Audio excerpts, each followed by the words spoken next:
आणि यानंतर बातमी मुख्यमंत्र्यांच्या मुलाखती संदर्भातली किरीट सोमय्या यांनी जे मनी लॉन्ड्रिंगचे आरोप केलेले आहेत ते आरोप अतिशय गंभीर आहेत। त्याची योग्य ती चौकशी केली जाईल आणि चौकशीअंती यामध्ये काही तथ्य आढळलं तर कारवाई करण्यात येईल असं विधान मुख्यमंत्र्यांनी केलंय। एबीपी माझाला दिलेल्या मुलाखतीत ते बोलत होते।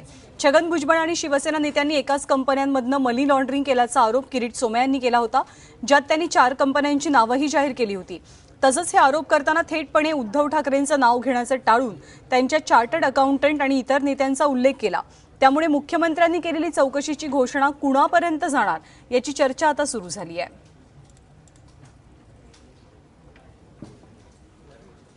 या सगळ्या संदर्भात मुख्यमंत्र्यांनी नेमकं काय विधान केलंय जाणून घेऊया। किरीट सोमय्या यांनी केलेले आरोप गंभीर आहेत। त्यांनी काही कागदपत्र दाखवले, काही कंपन्यांचे कागदपत्र दाखवले आहेत आणि त्यांनी सांगितलंय की या कंपन्यांमध्ये मनी लॉन्ड्रिंग झालंय आणि त्यांनी उद्धवजींना हे विचारलं की याच्याशी शिवसेनेच्या काही नेत्यांशी संबंध आहेत का, असतील तर कोण आहेत, काय आहेत, त्याच्यावर कारवाई करणार आहात का, हे त्यांनी उद्धवजींना विचारलंय।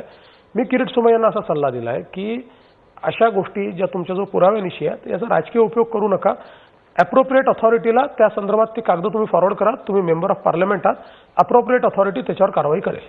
ह्याचा अर्थ भुजबळांची जशी चौकशी ईडीने केली तशी उद्धव ठाकरे आणि शिवसेना नेत्यांच्या बाबत ईडी चौकशी करणार नाही, असं कुठे मी म्हटलंय? असं मी म्हटलंय का? मी काय म्हटलं की तुमच्याकडे जर काही कागद असतील तर ते अप्रोप्रिएट अथॉरिटीला द्या।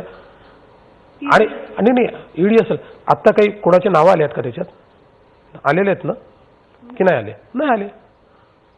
पण ह्या प्रकरणात म्हणजे चौकशी होणार नाही, चौकशी तर होणारच।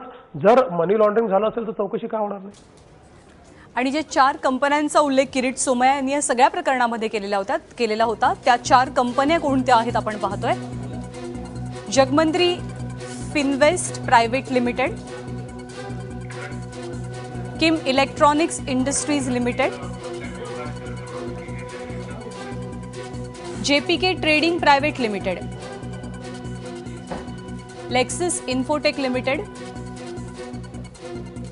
Regal gold trading private limited, वनगार्ड jewels limited,